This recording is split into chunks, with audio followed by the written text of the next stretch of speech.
ready to go.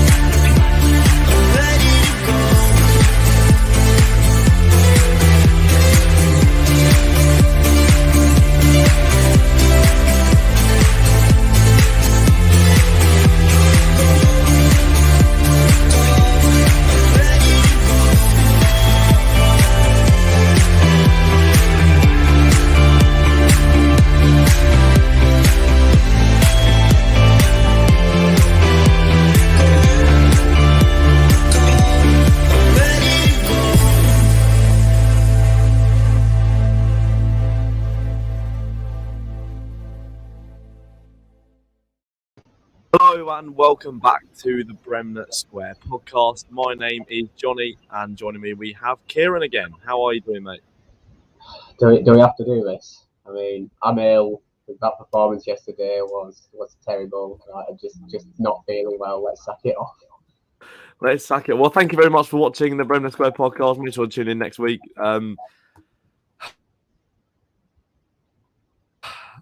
Leeds United good against Watford.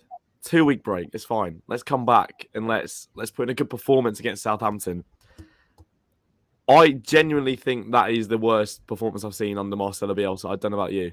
I mean, some of the cup performances are the only other shout, but yeah, I think maybe the worst league performance. I agree with that, and it's not because obviously we've lost by much bigger scorelines than that before, but we've always offered something. We've always made some kind of game of it, even with big scorelines. We've gone out, created stuff ourselves, and it could have been a different scoreline. But with that, it was just completely abject, completely hopeless. We barely created anything. We haven't had a shot on target, and yeah, definitely. I mean, the only performance under Marcelo Bielsa where we haven't offered anything at all in the game.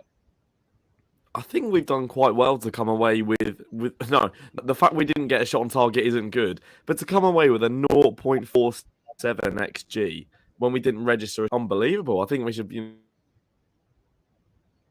giving ourselves a pat on the back and really celebrating, to be honest. We are live on the Leeds TV Facebook page. We are live on the Leeds TV YouTube page and Twitter page as well. So make sure, if you're watching, to get the comments in. I can see the number of people who are watching. And as soon as I said, let's talk about Southampton, the viewers did plummet. And I can't really blame you. So to the people who have stuck around, thank you very much. And make sure to get your thoughts in the comment section. So that lineup, we spoke before we came on, Kieran. The lineup we just sort of knew that we were going to get a bad performance and a bad result. Just because you can see the lack of, especially on the bench. Yeah, and I think that's it. I think as soon as the lineup came out, it was a stark reminder of something that we've known has been a problem for a long time, and it is that lack of depth.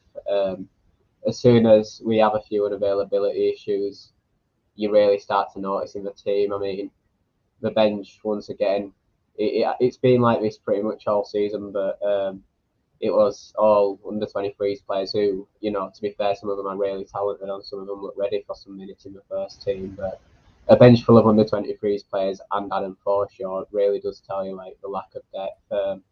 And again, as soon as we're missing Calvin and the role that he offers, breaking up play, starting our attacks with some good balls from deep, intelligent play, knowing when to play it short and knowing when to look for a fantastic cross-field diag. As soon as we're missing that, we're a completely different team. As soon as we're missing Rafinha's threat, we're a completely different team. And yeah, it's a stark reminder of that lack of squad depth.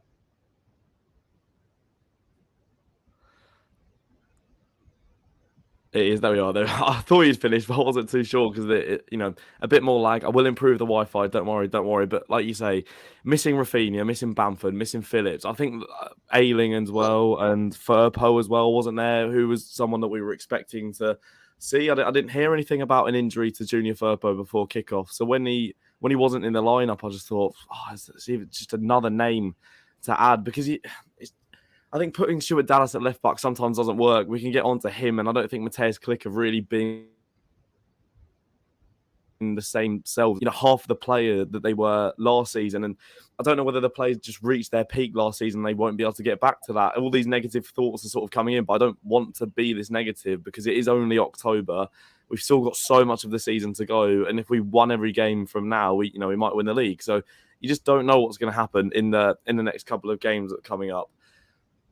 I know our lineup was weak, and I know that we obviously didn't have our best players, but 30 million Rodrigo, 19 million Diego Llorente, 25 million Jack Harrison. We've still got the quality. Like, what was it that went wrong on Saturday that we couldn't register a shot on target with all those players? It just seems like we're being out-battled all over the park, which is another strange thing under Bielsa, and outworked as well. It was at times, it felt like Southampton were playing with an extra man, even though it wasn't. And usually teams would come away saying that about Leeds with the work rate that Leeds tend to put into the performances, where it's like the way the pressure, it's like they've got an extra man. But no, we felt the other side of that against Southampton. Southampton really put us under pressure. We couldn't play through that pressure. And because of that, we were losing the ball in terrible areas to lose the ball and seemed to be conceding a constant wave of attacks while not really creating any attacks of our own. So, yeah, that's what it came down to. Well, there's the thing. They didn't even have James Ward-Prowse. And the commentator of how I was watching the game, that he was reeling off goal drought statistics for all their strikers. He was reeling off all these players. Nathan Redmond's have scored 1 in 20 something or whatever. They're without obviously Danny Ings and Vestergaard because they went in the summer, like we mentioned on the other podcast. James Ward-Prowse, their star man, wasn't there. They didn't have Che Adams playing, and somehow they've really managed to dominate us. And I just don't know where everything went wrong. I don't want to blame Bielsa, and I don't think we really can because it's not his fault that we're with these injured players. Do you think the Adam Forshaw substitution was the right call? Obviously, he's an experienced person on that bench, but to take off Rodrigo when we're 1 goal down, do you think that was the right call? I mean, on the face of it, no, because we're a goal down. We've barely created any attacking threat, and although Rodrigo was maybe partly to blame for that in what he offered, he's still that player that can maybe create something out of nothing, even though he hadn't shown that at all. To come off for Forshaw, who's just a completely different style of player, not really an attacking player at all, more kind of, even as a midfielder, he's not an attacking midfielder. He's kind of breaks up play a little bit, good at moving the ball between the defensive players and the attacking players. It's just, it's not a positive substitution at all. And I would say the performance was that hopeless. It's like, just try something, try anything, just change something up and see if it makes a difference. But at the same time, I just don't see Forshaw. I like Adam Forshaw, but I don't see him as a difference maker in that kind of game. Yeah, you just got to think, why not bring on him on with about 9 minutes left? And you just think, just give him a bit more time to get into the game. He's not really going to be able to do much in 10 minutes of football. What do you think is wrong with Rodrigo at the moment? He's had a really good period now where Bamford's been out injured. He'd only scored 1 goal before that as well, Bamford. We were struggling to score goals. So he's come in, he started a lot of games and still hasn't worked himself onto the score sheet as of yet this season. What are your opinions on Rodrigo? Because he's for me, he seems like a very Marmite player amongst fans. Some are either really for him or some just think. Well, I'm gonna go down the middle with an opinion here rather than one side or the other. And I'm gonna say that I think he's a very talented footballer and a footballer with a lot to offer for us. But he does need to buck up his performances, and I want to give a bit of the benefit of the doubt. Does he have the same creativity behind him at the moment as Bamford did last season when he scored so many goals? I mean, even though it's mostly the same team, the performances of the players behind Bamford last season were all that little bit better, and that helps create plenty of chances for Bamford. Whereas Rodrigo, although he hasn't offered a lot himself, the players behind him haven't really done much for him either. Yeah. But at the same time, a player, £30 million, a Spain international, played in the Champions League, played at the top level of in top divisions for pretty much his whole career. A player like that should maybe working and impact into games, even when it is difficult, even when he's not being created for. He should be one of those players that just looks for the ball and looks to do something with it, and he hasn't really. There hasn't been any of that. There hasn't been when Robert Snodgrass was pretty much the only good player that Leeds United had when we'd sold Johnny Howson and Max Gradle and everything, and it was Snodgrass would just get so frustrated with how little his teammates had offered. He'd just get the ball himself and just do something with it. Bit like Ross McCormack as well, isn't it? Yeah, a bit like Ross McCormack as well, but Rodrigo, he hasn't offered anything like those Scotsmen used to. Well, this is the thing. You mentioned the people playing behind Rodrigo. Tyler Roberts made his first start of the season, I want to say. I think the first start. I can't imagine he'd have started many other games, to be honest. To the fury of some fans on Twitter. I like Tyler Roberts.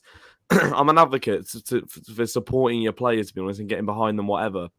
Because some people, when Roberts was made in the lineup, it's like, get him out. I was at the game against, I think it was it Watford he came on? He actually made some nice turns, actually, and he obviously hit the bar in the with that acrobatic effort. But still, I can hear him in the crowds, and it's like, just get behind him. For Leeds United in the Premier League, he probably shouldn't be a starter. That's fine, but I feel like you just got to give him that support. What did you make of his performance? And Click as well doesn't seem to be clicking. It's a long day at the office. It doesn't seem to be clicking like he was in 2018-19 and 19-20. What's so different about that too? And Dallas as well isn't coming to the sort of heights that he was last season that made him that player of the year.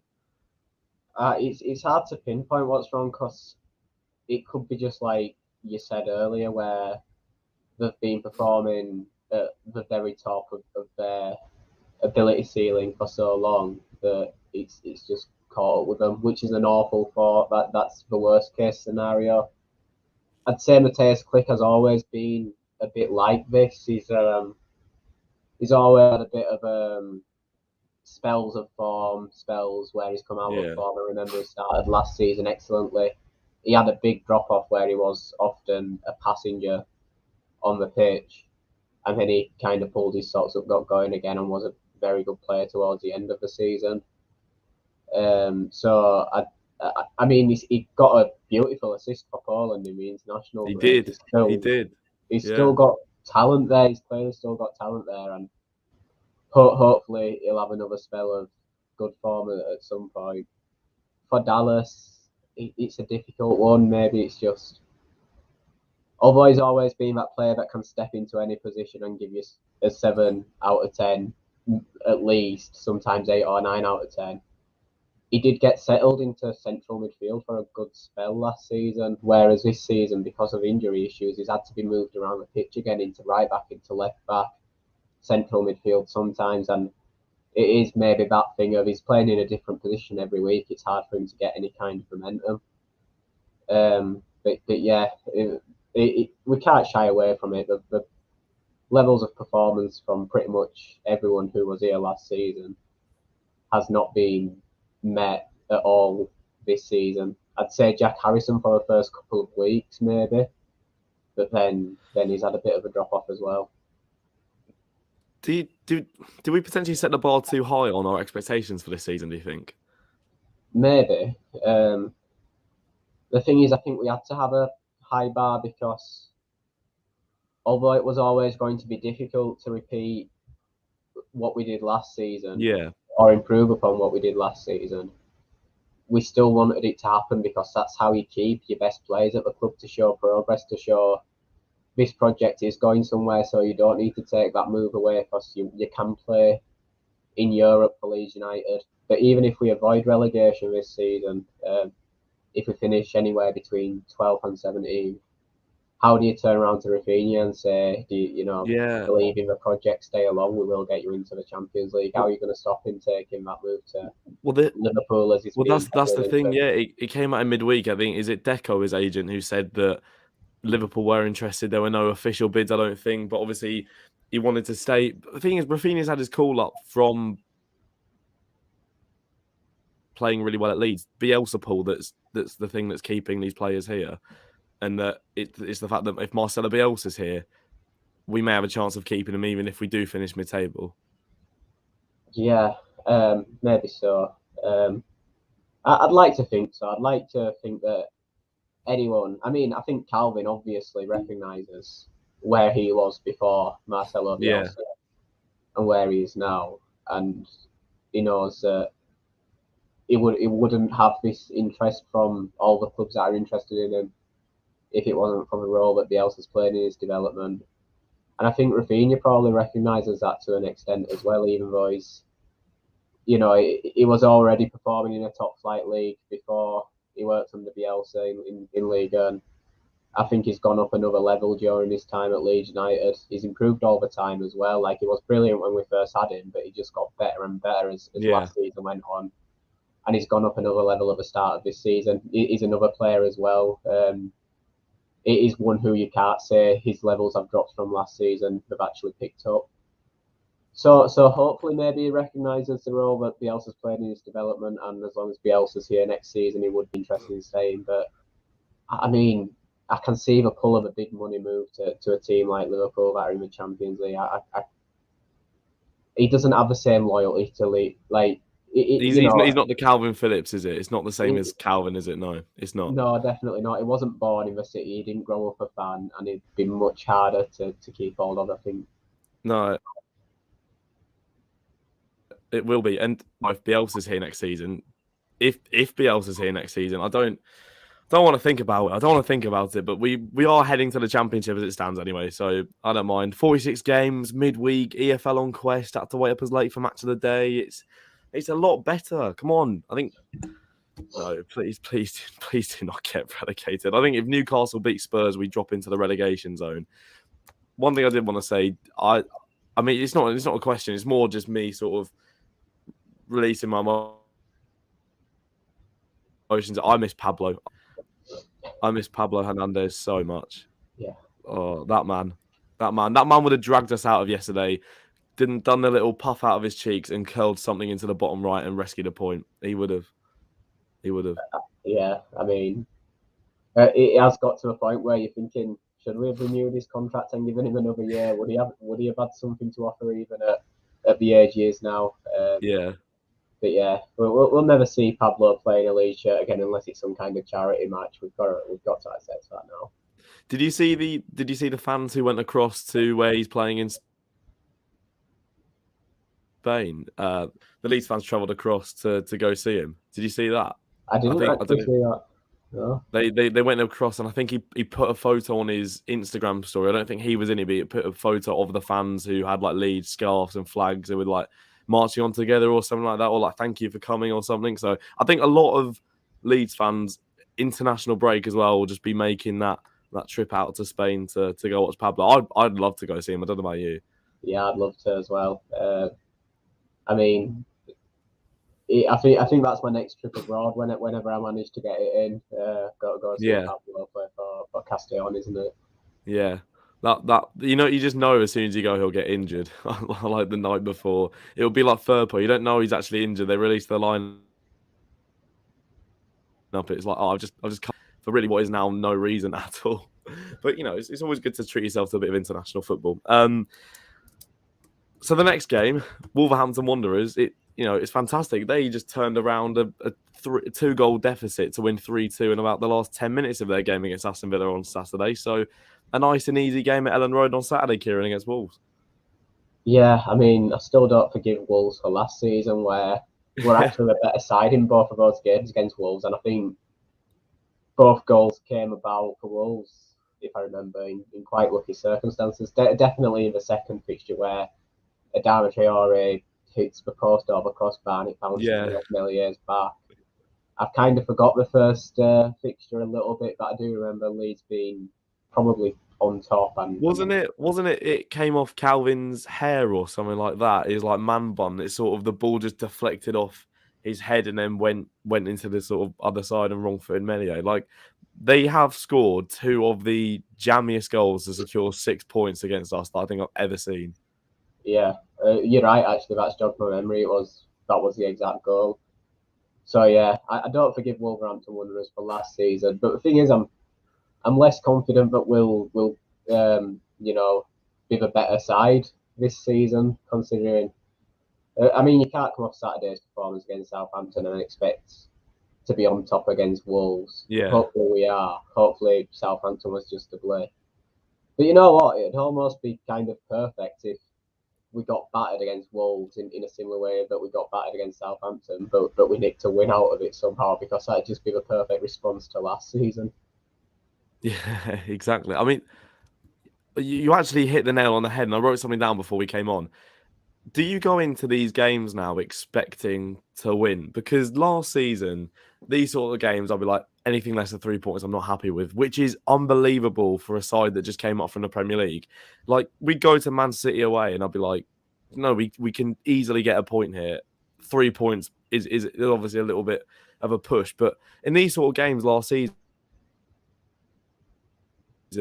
on points. Flash forward a year later, and I'm now thinking, are we even going to get a point out of this? I don't know. It's so weird how it changes. Well, the thing is, I was fully expecting a win against Southampton, wasn't I? I think I predicted a draw, but Yeah. the way that I was talking, you could tell that I was hoping and kind of expecting a win. I was talking about Southampton's lack of firepower, the unavailability issues as well, with James Ward-Prowse suspended.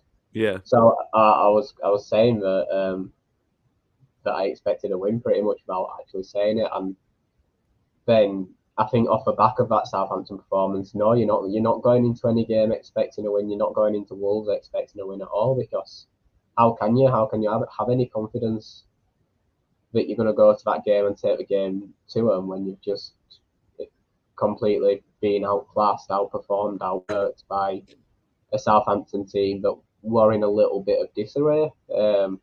Not that they looked like it. Credit to Southampton, they were top class on Saturday.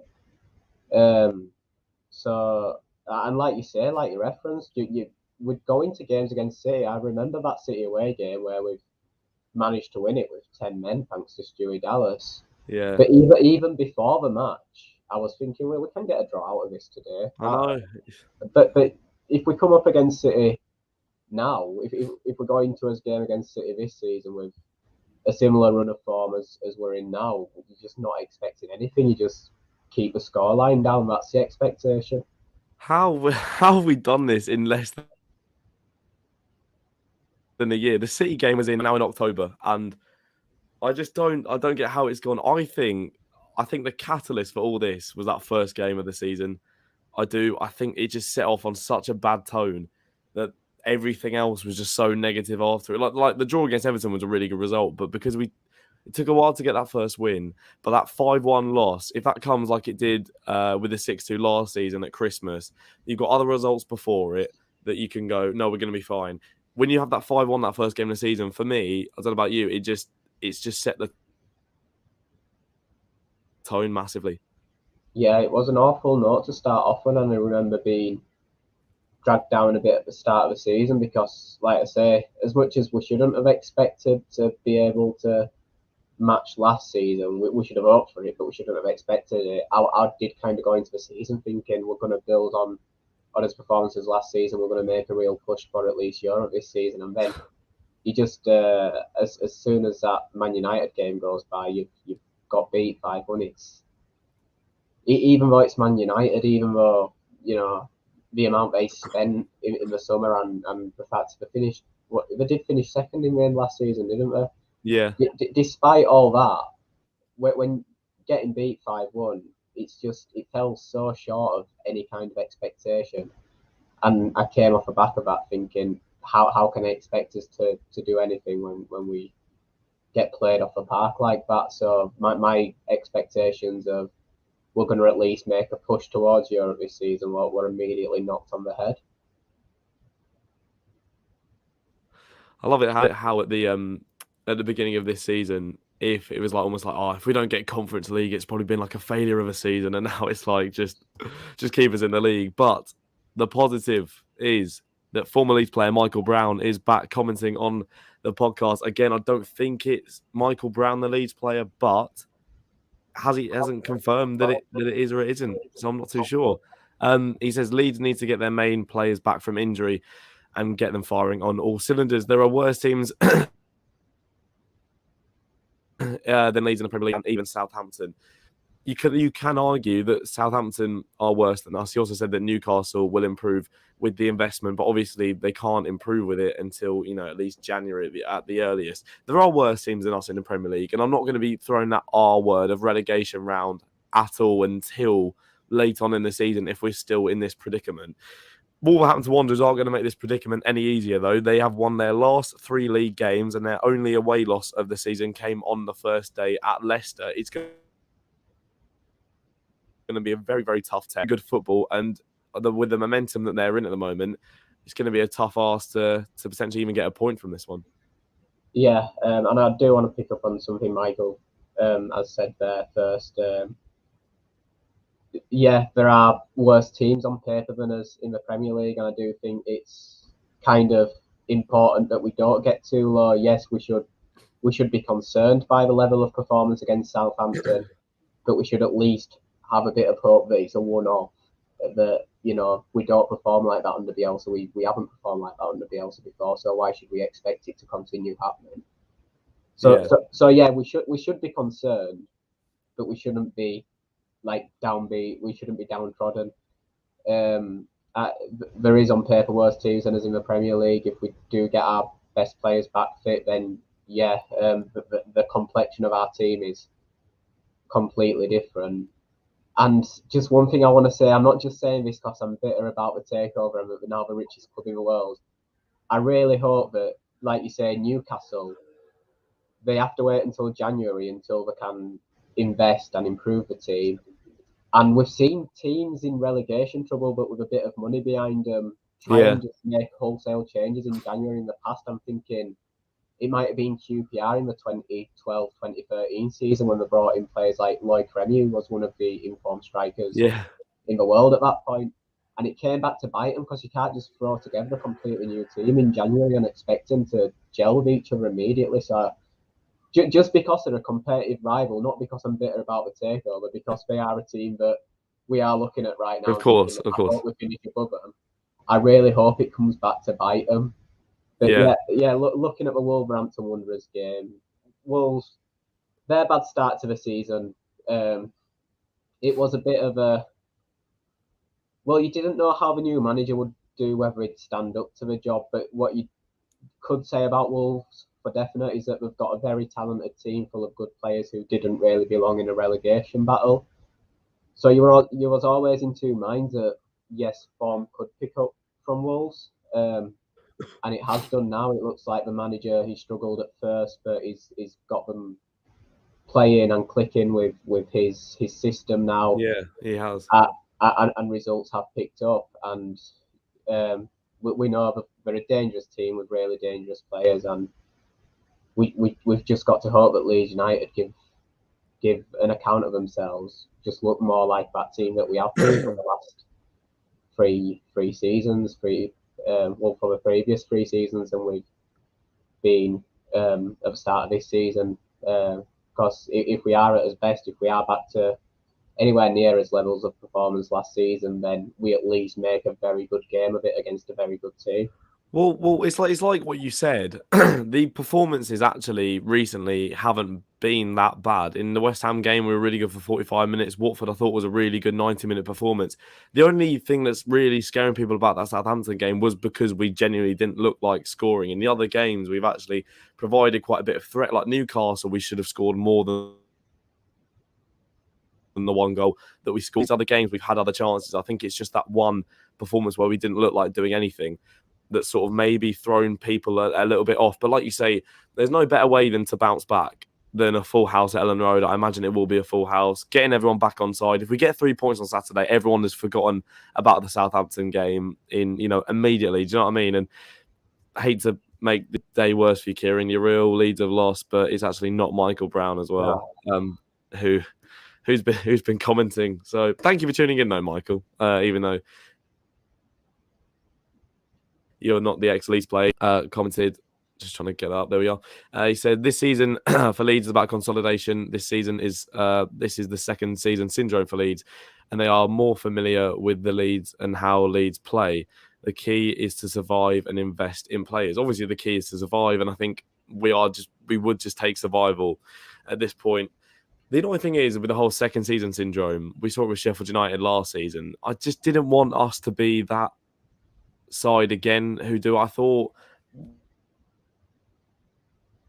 we're better than that. We'll have to build on it, and then we'll potentially, in the next couple of years, be like a Leicester. And there's no reason why that can't happen. We're sitting in the Premier League, so I think we've always got to try and stay positive. But Wolves do have some dangerous players. Like we said, it's not going to be easy. Jimenez, their new sign, Hwang Hee-Chang is doing fantastically well as well. Got a brace, I think, before the international break in the game against Newcastle, I think. I can't remember what his name is, but there was a winger who was tearing it up against Manchester United in the game I watched when they played them as well. And they were really unlucky not to score all big. Score prediction, Kieran, is the positivity going to flow? Are you going to keep Max's thing where he sets the expectations low, and then if it comes through, you're going to be fine? I don't want to predict anything worse than a draw. I hate going into a game and thinking we're going to get beat. So yeah. I'm going to say we manage a 1-1 draw. I'll take a 1-1 draw. I would take a 1-1 draw. I'm going to go... See, I've said all this negativity stuff, but actually I'm going to predict a win. I'm going to go 2-1. A 2-1 win. I'll take a 2-1 win, please. And Michael...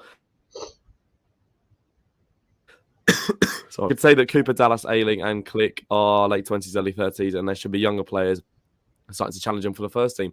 We've seen that with Jamie Shackleton, obviously, with Luke Ayling's position. When Ayling gets back to fitness, then we'll see who sort of has priority here. But that'll definitely be very interesting to see it. Sorry. No, I'm dying here. Thank you very much.